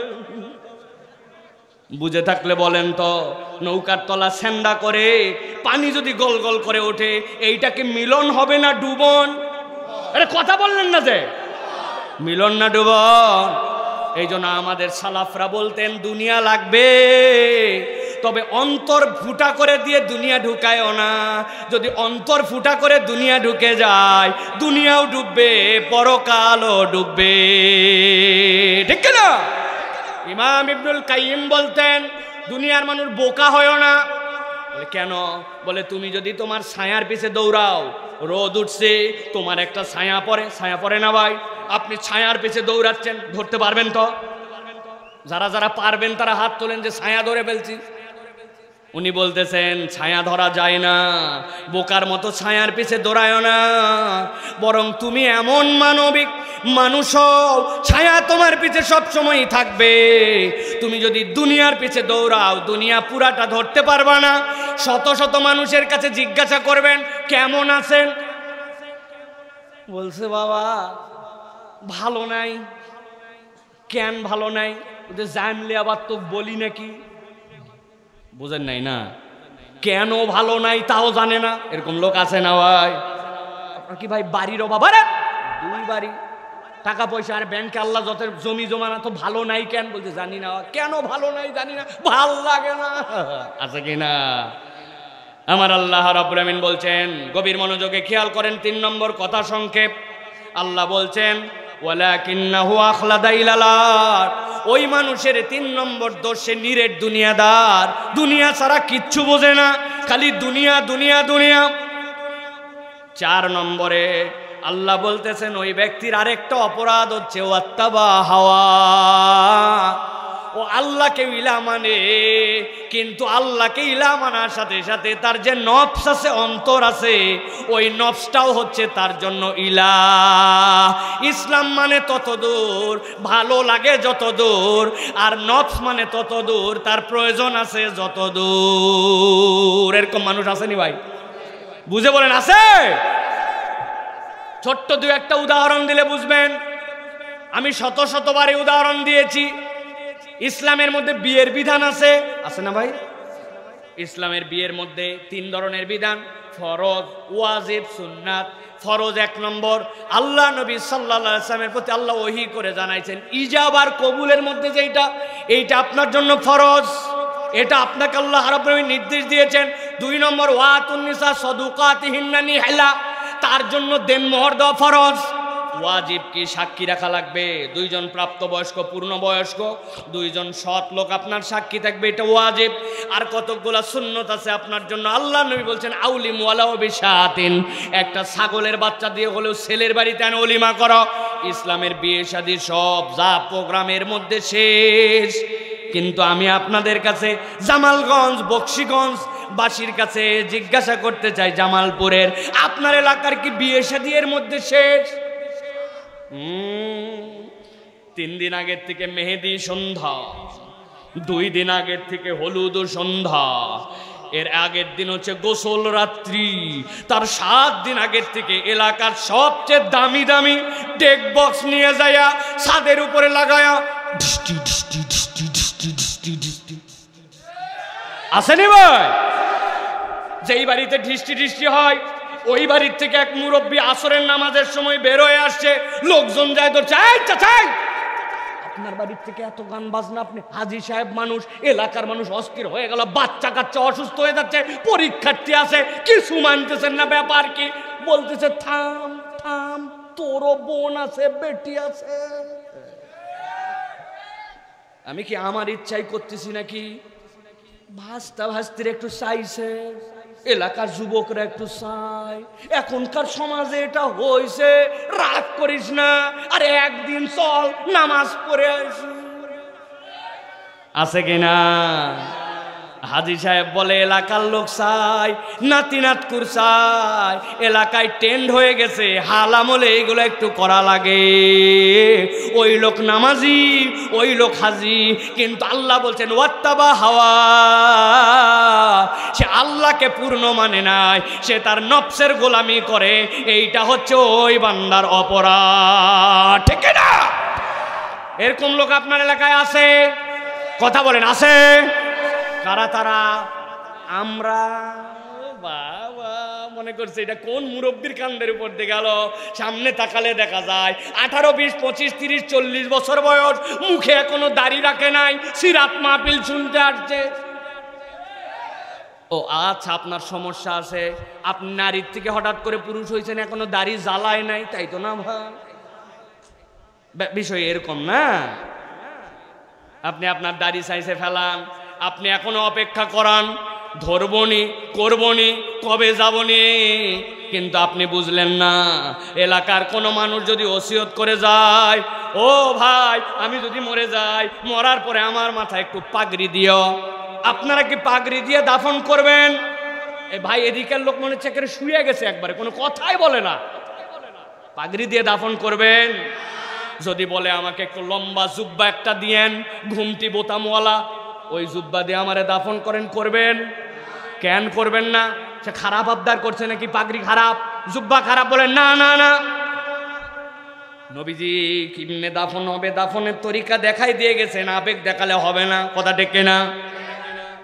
এটা বলার উদ্দেশ্য ভাই, আপনি আপনার কবরে জুব্বা নিয়ে যাইতে পারেন না, আপনি আপনার কবরে চাইলেও পাগড়ি নিয়ে যাইতে পারেন না, আপনি আপনার কবরে চাইলেও আপনার মাথার টুপি নিয়ে যাইতে পারেন না। কিন্তু কবরে যাওয়ার পরে আল্লাহ রাব্বুল আমিন যদি পাঠান, মা হাযার রাজুলুল্লাযী বুইসা ফি কবরিক, যেই লোকটাকে কবরে প্রেরণ করা হলো, এই তো দেখো তো ইমোতে যেরকম পৃথিবীর বাইরে থেকে আপনার ব্যাটারে দেখেন, হোয়াটসঅ্যাপে যেরকম আপনি ভিডিও কলে দেখেন, আল্লাহ যদি দেখায় চেনো কিনা ইনাকে, মান নাবিয়ুকা, তোমার নবীকে, আপনি দেখবেন আপনার নবীর মুখমণ্ডলে শুভ্র দাড়ি, পৃথিবীর সবচেয়ে সুন্দর দাড়ি, আর তার উম্মত যারে আল্লাহ দাড়ি দিছিল 15 বছর 16 বছর বয়সে, সে কাটতে কাটতে কাটতে কাটতে দাড়ি রাখে নাই, ওই অবস্থায় মরে গেছে। নবীর সাথে মিলবে তো? মিলবে তো? তাহলে কার অনুসরণ করে আপনি দাড়ি কাটলেন? কার অনুসরণ করে আপনি দাড়ি ছাঁটলেন? আল্লাহ বলছেন ওয়াত্তাবা হাওয়া, কেউ তারে এটা দেয় নাই, তার মন তারে এটা বুঝ দিছে। মরবিও আল্লাহর জন্য, কবরেও যাবি নবীর তরিকায়, কিন্তু তোর মুখে দাড়ি রাখা লাগে না। রাখলে আনস্মার্ট আনস্মার্ট লাগে। হুজুর আর বলেন না, খালি চুলকায়। ওরে শয়তান! ওই লোক শয়তান না, যেটা চুলকানি দেয় ওটা শয়তান, ঠিক না? আমিও তো মাঝে মাঝে দেখি বিরাট বড় ধোঁয়ার মধ্যে দিয়ে পার হচ্ছি, আরে ধোঁয়া আল্লাহ, বিরাট বড় ময়লার ভাগার, ওই যে গাবতলির থেকে পার হয়ে এসে যেই না আমরা সাভারের আগে আসি, এত গন্ধ সহ্য করা যায় না। অতএব যেহেতু ওই জায়গায় সাংঘাতিক গন্ধ, এই জন্য আপনি হুজুর এই নিঃশ্বাস একটুকু ভাল লাগতেছিল না, বিষাক্ত, এই জন্য আমি 7 মিনিট দম বন্ধ করেছিলাম। ঠিক তো না? আরে গন্ধ ওই জায়গায়, গন্ধ জিনিস আমি নিতে পারি, এই জন্য আমি 7 মিনিট নিঃশ্বাস বন্ধ করেছিলাম। ছিলেন কোনোদিন? খুব ধুলা, এই জন্য আপনি নিঃশ্বাস বন্ধ করে রাখছিলেন? ছিলেন। হাসপাতালে গেলে বিভিন্ন জীবাণু, এই জন্য হুজুর রুগী দেখতে গেছি, কিন্তু আমি 7-8 মিনিট নিঃশ্বাস নেই নাই। কেন? আপনার যতই গন্ধ হোক, দুর্গন্ধ হোক, আপনার নিঃশ্বাস কন্টিনিউ করা লাগে। আর আপনি ভণ্ডামি করে চুলকানির নাম দিয়া, নানান নাম দিয়ে আপনি দাড়ি কাটেন, তার মানে ওয়াত্তাবা হাওয়া, আপনি আল্লাহ আল্লাহ রসুলের অনুসরণ করেন নাই, আপনি আপনার নফসের অনুসরণ করছেন, ঠিক না? মাহফিল শোনার জন্য আসছে কতকগুলা মহিলা, 55 বছর বয়স, হাত মোজা, পা মোজা, চোখ ঢাকা, গায়ে দেখার মতো কিচ্ছু নাই, মাশাআল্লাহ, এত সুন্দর পর্দা কল্পনায় করা যায় না। কিন্তু সাথে আবার তার নাতনিক ধরে আনছে, ওইটা আবার 2 পিস। ওর 18 বছর বয়স, যে এটার 60 বছর, ওর পর্দা হালকা, ও হাত মোজা না পড়লেও গুনাহ হবে না, পা মোজা না পড়লেও গুনাহ হবে না। কিন্তু যে এটা 16 বছর 17 বছর, ওর চোখ মুখ সহ ঢাকা ফরজ, ঢাকে নাই। জিজ্ঞাসা করছেন কি ব্যাপার চাচি, ও আজে যান, তাও এরকম একটা সাথে নিয়ে বলছে বাবা রাগ করিস না, বিয়ের পরে আমি পর্দা ধরছি, ইও ধরবে। আছে কিনা? উনি হাজী সাহেব, উনি নামাজি সাহেব, উনি ইসলামী আন্দোলনী সাহেব, উনি তাফসীর মাহফিল বাস্তবায়ন কমিটি সাহেব। আছে কিনা? কেন এইটা? ওয়াত্তাবা হাওয়া, সে আল্লাহকে মানে নাই, তার নফসের পূজারি হয়ে গেছে। এরকম লোক আমাদের এলাকায় আছে কিনা? চলেন আলোচনার সংক্ষেপ। ওহো, পার হয়ে গেছে তো সাহেব। না না, শেষ শেষ। আমি আলোচনা শেষ করে দেবো, শেষ করে। হ্যাঁ, ভালো করে খেয়াল করেন। তাহলে আল্লাহ রাব্বুল আলামিন 4টা দোষের কথা বললেন। গভীর মনোযোগ দেন, হাতগুলা রেডি করেন, নিচে নিচে পয়েন্টগুলা যেন মনে রাখেন। এই জন্য 1 নম্বরে আল্লাহ রাব্বুল আলামিন তাকে আল্লাহর নিদর্শন দিলেন, সেখান থেকে সে মুখ ফিরায় নিল, নখ ধরছেন 1 নম্বর। 2 নম্বরে ওই ব্যক্তি শয়তানের অনুগামী হয়ে গেল, শয়তানের পিছু নিয়ে নিল, শয়তান তার সাথে লেগে গেল, এটা গেল তার 2 নম্বর। 3 নম্বরে ও নিরেট দুনিয়াদার হয়ে গেল। ওয়ালাকিন্নাহু আখলাদা ইলাল আরদ, ওই পশুরা যেরকম যতই মাথা উঁচু করুক, কাট করুক, শীত করুক, মাথা আবার নিচে। ওই আল্লাহ বলতেছেন এখানে কোথাও কয়েল চলতেছে, তাই না? কয়েল আছে, আমি জানি কয়েল আছে ভাই, ফ্যান থাক, কয়েল আছে ভাই, ভালো করে খেয়াল করেন। ওয়ালাকিন্নাহু আখলাদা ইলাল আরদ, 3 নম্বর নখ ধরেন। 3 নম্বর তার দোষ হচ্ছে নিরেট দুনিয়াদার, মনে আছে তো? এবার চলেন 4 নম্বরে। 4 নম্বর তার দোষ কি? 4 নম্বর তার দোষ হচ্ছে ওয়াত্তাবা হাওয়া, সে তার মন পছন্দ জিন্দেগি চালায়। আল্লাহকে যে মানে না একদম নয়, তবে মানে যতটুক তার লাগে ততটুক, আর বাকিটুকু তার ইচ্ছা মতো। আছে কি না? এখানে অনেক লোক আছে আল্লাহর রহমতে জুম্মার নামাজ মিস দেয় না, ঠিক না ভাই? কিন্তু আসর মাগরিব এশা পড়ে না। আসেনি বা? আপনি জুম্মা কার নির্দেশে বললেন আর বাকিগুলা বাদ দিলেন কার নির্দেশে? বুঝতে হবে ওয়াত্তাবা হাওয়া, তার ইলা কেবল আল্লাহ নয়, তার আরেকটা ইলার নাম হচ্ছে অন্তর, ঠিক না? ওই বেচারি নামাজের ইসলাম পছন্দ করে, ইমাম সাহেব যদি 2 রাকাতের জায়গায় দাঁড়ায় যায়, চিৎকার করে বলে উঠে আল্লাহু আকবার, সুবহানাল্লাহ, ঠিক কিনা? কিন্তু যেই লোক ওই নামাজের মধ্যে ভুল ধরে, নামাজের মধ্যে যদি ভুল হয় সেটার ক্ষেত্রে লোকমা দেওয়ার বিধান আল্লাহটা মানে, কিন্তু ওই সমাজে দেশের টাকা বিদেশে পাচার হয়ে যায়, দেশের মানুষকে অন্যায়ভাবে ব্যাংকগুলাকে দেউলিয়া বানায় দেয়, এরকম ডাকাত এবং চোরের বিচারটা আল্লাহর আইনে হোক, তখন আবার ওই লোকই চায় না। আসেনি ভাই? ভালো করে বোঝেন। আল্লাহ রাব্বুল আলামিন বলছেন ওয়াত্তাবা হাওয়া, এই 4 অপরাধ, এই 4 অপরাধ তাহলে কয়টা? নখ ধরতে বলছিলাম এমনি এমনি না, হাত তোলানোর জন্য। অপরাধ তাহলে কয়টা? সব হাত ওঠে না, একসাথে উঠাতে হবে। নামান, হাত নামান। অপরাধ তাহলে কয়টা? লাস্ট একটা সুযোগ দিলাম হাতগুলা সব তোলার জন্য। অপরাধ তাহলে কয়টা? হাত নামান। অনেকেই চিন্তা করছে হুজুর ই তো হাত তুলে কি হয়, ঠিক না? হুজুর একটু হাত তোলায় বোধহয় মজা নেই। আমি মজা নেওয়ার জন্য হাত তুলাই নাই।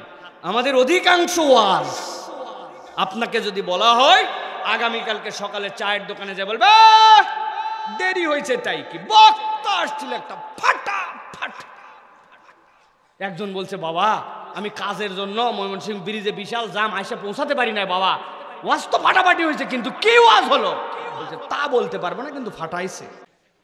আচ্ছা না ভাই, গত বছরে মাহফিলে কি ওয়াজ হয়েছিল জিজ্ঞাসা করলে অনেকের হাঁটু কাঁপাকাঁপি হয়ে যাবে, ঠিক কিনা? মাহফিলের প্রধান আয়োজক পর্যন্ত বলতে পারবে না কতবার কি ওয়াজ হয়েছে, ঠিক না? তা আমার টার্গেট হচ্ছে যতটুকু আলোচনা হলো এটা আপনার বাড়ি পর্যন্ত যেন যায়, এটা আপনার সারা জীবন যেন ভুলে না যান, আমি এরকম করে আপনার কাছে বলার চেষ্টা করতেছি। তাহলে অপরাধ কয়টা? মাশাআল্লাহ। চলেন এবার সামনে আগাই। আল্লাহ রাব্বুল আমিন বলছেন যাদের মধ্যে এই চারটা অপরাধ আছে, হে রাসূল আপনি জানান, আল্লাহর কাছে তাদের ব্যাপারে একটা বক্তব্য আছে। আল্লাহ বলতেছেন ফামাসালুহু কামাসালিল কালব ইন তাহমিল আলাইহি ইয়ালহাস আও তাতরুকুহু ইয়ালহাস যালিকা মাসালুল কওমিল লাযীনা কাযযাবু বিআয়াতিনা ফাকসুসিল কসাস লাআল্লাহুম ইয়াতাফাক্কারুন।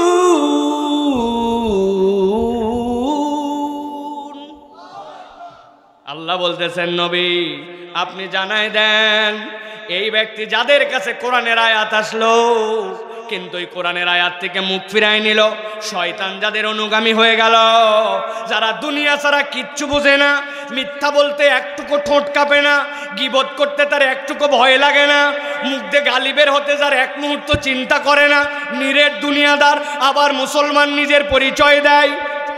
আর জানায় রাখেন যারা নিজের অন্তরের অনুগামী, মন যা চায় সেই রকম জীবন চালায়, আল্লাহ বলতেছেন তাদের উদাহরণটা আল্লাহর কাছে হচ্ছে কুকুরের মতো। কার মতো?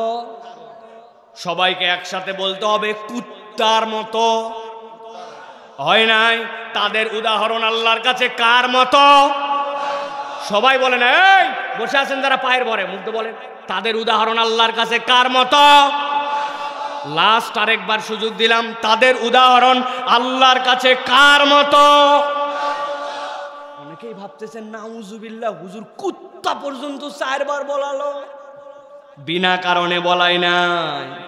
ব্রেনটা পরিষ্কার করেন, ধারণাটা ক্লিয়ার করেন।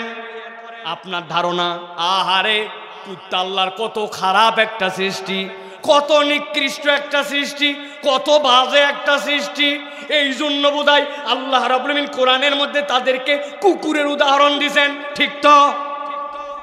ঠিক না? না না, এই জন্যই 4 বার জোরে জোরে কুকুর বলাইছে। কুকুর আল্লাহর একটা সৃষ্টি, কিন্তু আল্লাহ রাব্বুল আমিন এই জায়গাতে কুকুরকে নিকৃষ্টতার জন্য উল্লেখ করেন নাই। আমি তো আমার ভাষায় বহুবার বলেছি, আরেকবার বলি, অনেক কুকুর আছে মানুষের থেকে বেশি কৃতজ্ঞ।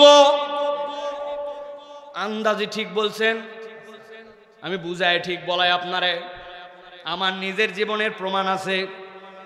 আমার বাড়ির পাশে যেখানে আমি থাকি ওই জায়গায় এক চায়ের দোকান আছে। আমি বিকালবেলা এই জায়গায় মাঝে মাঝে সুযোগ পেলে চায়ের দোকানে বসে চা খাই। একদিন এই দোকানে বসে চা খাচ্ছি, হঠাৎ করে কোত্থেকে জানি একটা লোক আসছে। লোক আসার পরে আমারে দেখে তো সে চূড়ান্ত উত্তেজিত, আরে আপনি সাইফুল্লাহ ভাই, সুবহানাল্লাহ, এতদিন আপনার ওয়াজ শুনে আপনারে দেখি নাই, আজকে দেখতে পাইছি, আপনি কি সেই লোক? তার উত্তেজনার কোনো শেষ নাই, ও অবাক হয়ে গেছে। হায় হায় ভাই, আপনারে যে আমি মহব্বত বলতে, থামেন ভাই, বসেন আমার পাশে, বসেন। হুজুর এটা ছবি, পরে ছবি তুলে আগে বসেন। আমি চায়ের কাপ হাতে নিছি। আমার একটা বদ অভ্যাস আছে, চা আমি এমনি এমনি খাইতে পারি না। বিস্কুট হোক কিছু একটা হোক, এর মধ্যে চুবাইয়া ডুবাইয়া খাওয়া লাগে। আপনারা খাননি ভাই? চায়ের মধ্যে ডুবাই কিছু খান? উপরে তাকায় দেখি একটা এনার্জি বিস্কুট 5 টাকা দাম। কয় পিস? 3 পিস। একটা নাই, এর ভিতরে আপনি খবরই পান নাই। এত বড় বড় দেখবেন চিপসের প্যাকেট। আমি যে কত জায়গায় বলি, চিপসের প্যাকেটের মধ্যে থাকে 20 গ্রাম 10 গ্রাম, আর হাওয়া দিয়ে রাখছে এতগুলো। কি রে চিপস কি আইসিইউতে আছে নাকি? এত অক্সিজেন ভিতরে দিলি কেন? আসলে হচ্ছে ধান্দাবাজি, ও ঝনঝন ঝনঝন করায়, ভিতরে মাল নাই। ঠিক কিনা? দাম কিন্তু কমে নাই, মাল কমে গেছে। ঠিক কিনা? এখন এই বিস্কুট আমি নিয়েছি, এদিকে এই লোক আইছে, আসার পরে সে উত্তেজিত, এখন চায়ের কাপের মধ্যে আমার বিস্কুট চুবানো। এই লোক তো এসে যে উত্তেজনা দিছে এতে 10-12 সেকেন্ড গেছে, যেই না 10-12 সেকেন্ড গেছে উনারে বসায়া আমি এখন বিস্কুটটা তুলে আস্তে করে মুখে দিব, দেখি বিস্কুট তুলতে দেরি, বিস্কুট মুখে আসার আগে অ্যাক্সিডেন্ট করছে। বিস্কুট অ্যাক্সিডেন্ট করে নিচে আমার পায়ের কাছে পড়ছে। হাই হাই, এমনি 3 পিস, তার মধ্যে এটা 3 অর্ধেকই নাই। যেই না আমি নিচের দিকে পড়ছে দেখি কোত্থেকে যেন একটা কুকুর ছিল, দৌড়াই আমার পায়ের কাছে আসছে, এসে মাথা নিচু করে এক মুহূর্তের মধ্যে 2 চাটান দিয়া বিস্কুট খাওয়া শেষ। আমি বাকি সোয়া 2টা বিস্কুট কোন রকম আস্তে সুস্তে খাইয়া ওই লোকের সাথে ছবি উঠাইয়া এরপরে আস্তে করে বিদায় নিয়ে চলে গেছে। পরের দিন যেদিন চা খাইছিলাম যে জায়গায়, পরের দিন যখন ওই দোকানে এসে আবার চা খেতে বসছি, কেবলমাত্র বসা দেরি কোত্থেকে জানি দেখি একটা কুকুর আইছে, মাথা নিচু, লেজ ডাউন দিয়া, মাথা এরকম করে করে আমার কাছে, ভাই দোকানদার ভাই কুত্তা সরাও। বলছে হুজুর এই কুত্তা আপনারা ডিস্টার্ব করতে আসে নাই, গতকালকে আপনি ওরে যে ভাঙ্গা একটা বিস্কুট খাওয়াইছিলেন, তাকায় দেখেন লেজ নামানো, মাথা নিচু করা, ও মূলত আপনাকে কৃতজ্ঞতা জানানোর জন্য আসছে। আমি বক্সিগঞ্জের মুসলমানের কাছে আওয়াজ দিয়ে শুনতে চাই, যেই কুকুর মাথা নিচু করে লেজ হালায়া আজকে আমার কাছে এসে গা ঘেঁষটায় ঘেঁষটায় কৃতজ্ঞতা জানায়, ওই কুকুরকে কি গতকালকে আমি বিস্কুট খাওয়াইছিলাম নাকি বিস্কুট ভেঙে পড়ে গেছিল? খাওয়াইছিলাম। তাহলে ভাঙা বিস্কুট, যেটা আমি দিতে চাই না, ইন্টেনশন ছিল না, সেই বিস্কুট খাইয়ে 24 ঘন্টা পরে কুকুর এসে অনেক সময় কৃতজ্ঞতা জানায়। কিন্তু এমন মানুষ আপনি খুঁজে পাবেন যার বিপদের সময় আপনি আগায় গেছেন, প্রয়োজনে টাকা হাওলাত দিয়েছেন, তখন তার কিছু ছিল না, আপনি তার পাশে দাঁড়াইছেন, এখন তার একটু সময় ফেরত আসছে, আপনাকে চিনতে পারে না, টাকা হাওলাত দিয়েছেন, দৌড়াতে দৌড়াতে শেষ, টাকা ফেরত দেয় না, আপনার উপকার করা তো দূরের কথা, সুযোগ পাইলে আপনারে বাঁশ দিবে। আসেনি ভাই?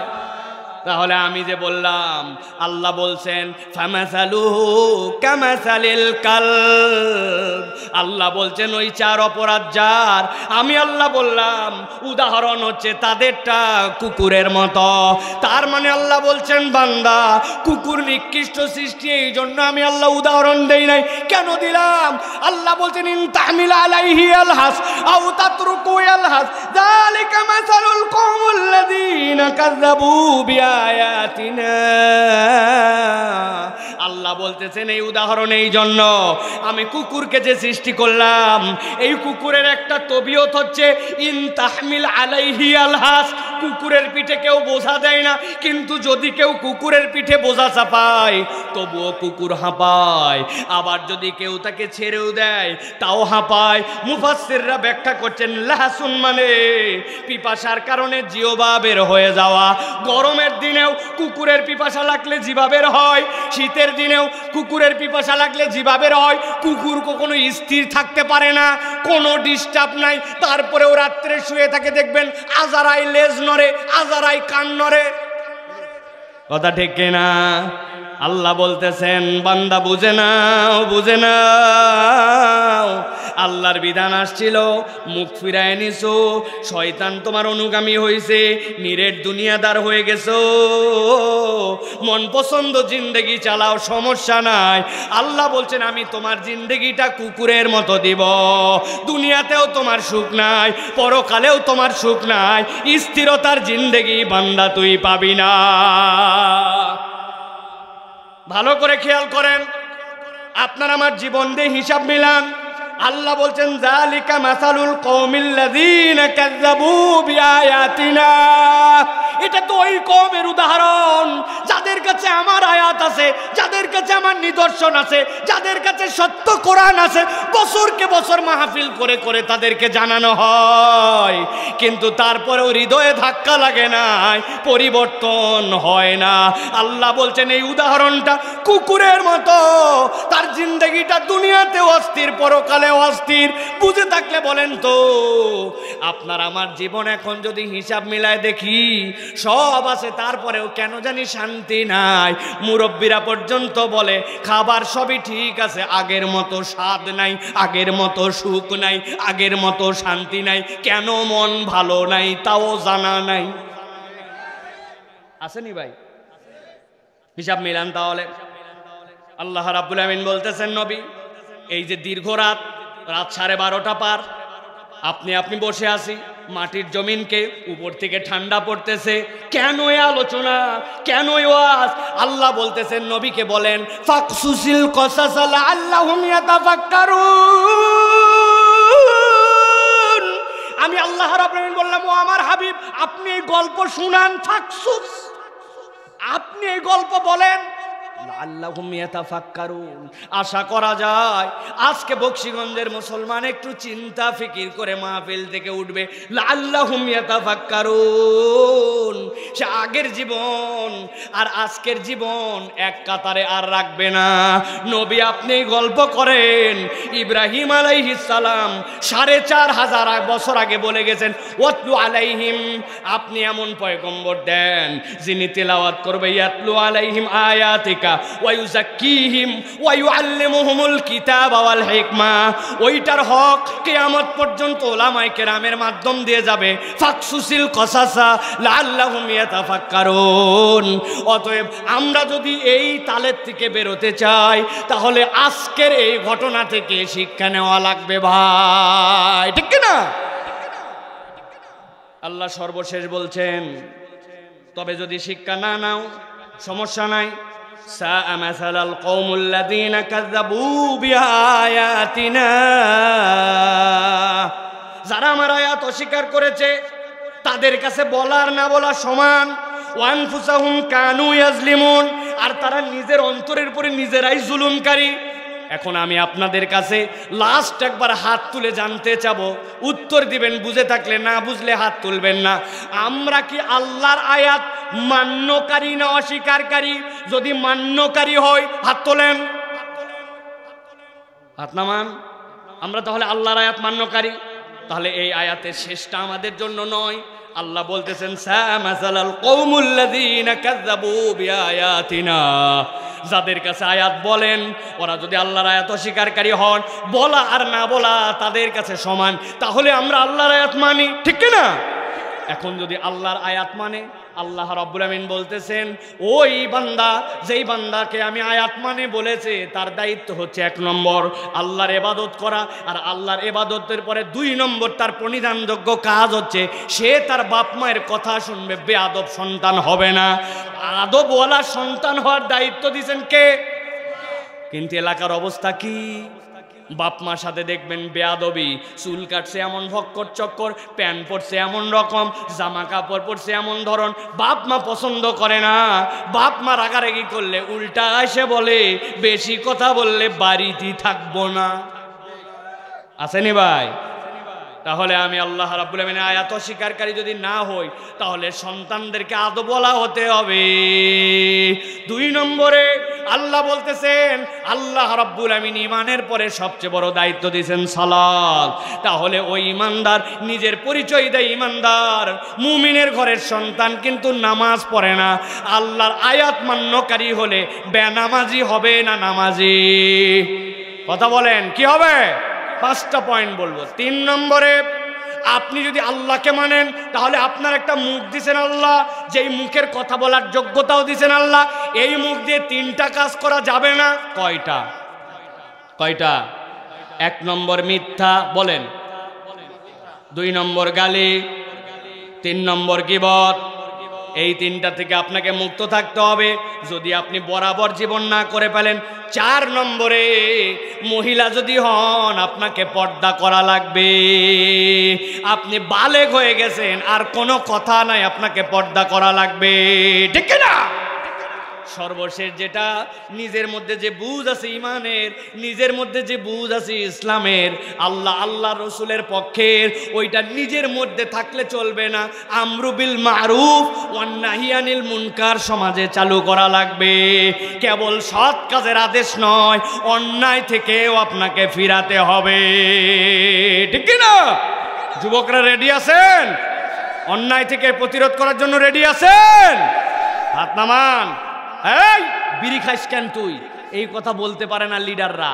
কারণ কি বলেন তো ভাই? জি না, লিডাররা অনেক আগে বিড়ি খাওয়া বাদ দিছে, উনারা এখন গাঁজা খায়। আন্দাজে আপনি লিডারদের ইজ্জত দেন তাদের। এরকম আছে না কিছু বখাটে লিডার? 2 নম্বর লিডার আছে না এরকম, যারা রাসূলুল্লাহ সাল্লাল্লাহু আলাইহি ওয়াসাল্লামের স্লোগান দিতে পারে না, যাদের মিছিলে লিল্লাহে তাকবীর হয় না, ওরা কখনো মুসলমানের দল হতে পারে না, ঠিক কি না? এই জন্য প্রিয় ভাইয়েরা, আমরু বিল মারুফ লাগবে, নাহি আনিল মুনকার লাগবে। সমাজে খারাপ হবে যেখানে, আপনার প্রতিরোধ হবে সেখানে, ঠিক কি না? এই সমাজে অন্যায় চলতে পারে না, এই সমাজে কোনো রকম অপকর্ম চলতে পারে না, দুর্নীতি তার গতিতে চলতে পারে না। সমাজকে আমরা কারো কাছে ইজারা দেই নাই, এই সমাজ আমাদের বদল করতে হবে আমাদেরকে, ঠিক কি না? রাজি আছেন তো ইনশাআল্লাহ? তাহলে প্রিয় ভাইরা চলেন আবার আমরা আজকের কথাগুলোকে সামারি করে ফেলি। প্রথমে আপনাদেরকে বলেছি আল্লাহ রাব্বুল আলামিন ওয়াদা করেছেন। কি ওয়াদা? যে ঈমানদারদেরকে জান্নাত দিবেন, নহর দিবেন, আল্লাহ রাব্বুল আলামিন মাসাকিনা তয়্যিবা দিবেন। কিন্তু টার্গেট এইগুলো একটাও না। টার্গেট হচ্ছে ওয়ারিদওয়ানুম মিনাল্লাহি আকবার, জান্নাতে আল্লাহর সন্তুষ্টি চাই আমরা, আর আল্লাহকে দেখতে চাই আমরা, ঠিক কি না? নবীজির সব চরিত্র ছিল, কিন্তু শ্রেষ্ঠ চরিত্র ছিল তার কি? তার আখলাকটা ছিল সবচেয়ে সুন্দর। কথায় সুন্দর, আচরণে সুন্দর, আদবে সুন্দর, ব্যবহারে সুন্দর। রাসূলুল্লাহ সাল্লাল্লাহু আলাইহি ওয়াসাল্লাম এই দিকটা আমাদের মধ্যে লাগবে। এই দিকের এগেনস্টে মানব জীবনের 4টা শত্রুতামূলক আচরণ আছে। আল্লাহর বিধান জানে কিন্তু পণ্ডিতি করে মানে না, শয়তানের অনুসরণ করে। 3 নম্বরে নিরেট দুনিয়াদার, দুনিয়া লাগবে কিন্তু দুনিয়ার জন্য সব করতে পারে, আল্লাহ বাদ দিতে পারে, রসুল বাদ দিতে পারে, কোরআন বাদ দিতে পারে, ওর দুনিয়া চাই, এই দুনিয়াদার হওয়া যাবে না। আর 4 নম্বরে মন পছন্দ জিন্দেগি চলবে না, আল্লাহকে ইলা মানতে হবে। তিনি জীবনদাতা, তিনি বিধানদাতা, তিনি আইনদাতা, তার হুকুমে আমার জীবন, আমার কোনো ইচ্ছা নাই, সমর্পণ করেছে, ওইটার নাম জীবন, ঠিক কিনা? যদি এটা মানতে পারি আল্লাহর গোলাম, না মানতে চাইলে দুনিয়া আখেরাতে ওই কুকুরের মতো অস্থির জীবন। এখন স্বীকার করতে হবে আমরা কি কুকুরের জীবন চাই না মানুষ? কারা কারা? ইনশাআল্লাহ, ইনশাআল্লাহ, ওয়াদা ইনশাআল্লাহ। তাহলে আমরা আল্লাহর নিদর্শন মেনে আল্লাহর আয়াতের উপর আমল করার চেষ্টা করব ইনশাআল্লাহ। আমাদের সকলের আজকের আশা বসাকে কবুল করেন, আজকের আয়োজনকে আল্লাহ রাব্বুল আলামিন কবুল করেন। আল্লাহ রাব্বুল আলামিন যেই ভাইদের মেহনতে আজকের এই চমৎকার আয়োজন হলো, যেই ভাইরা শেষ মুহূর্ত পর্যন্ত ময়দান ছেড়ে গেলেন না, যৌক্তিক কারণে অনেক আগে চলে গেছেন, আল্লাহ সকলকে আমাদের মাফ করে দেন, বলেন আল্লাহুম্মা আমিন। আল্লাহুম্মা সাল্লি ওয়া সাল্লিম বারিক আলা সাইয়্যিদিনা ওয়া নাবিয়্যিনা ওয়া শাফিঈনা ওয়া হাবিবিনা মাওলানা মুহাম্মদ। আস্তাগফিরুল্লাহাল আযীম আল্লাযী আতুবু ইলাইহি লা হাওলা ওয়া লা কুওয়াতা ইল্লা বিল্লাহ।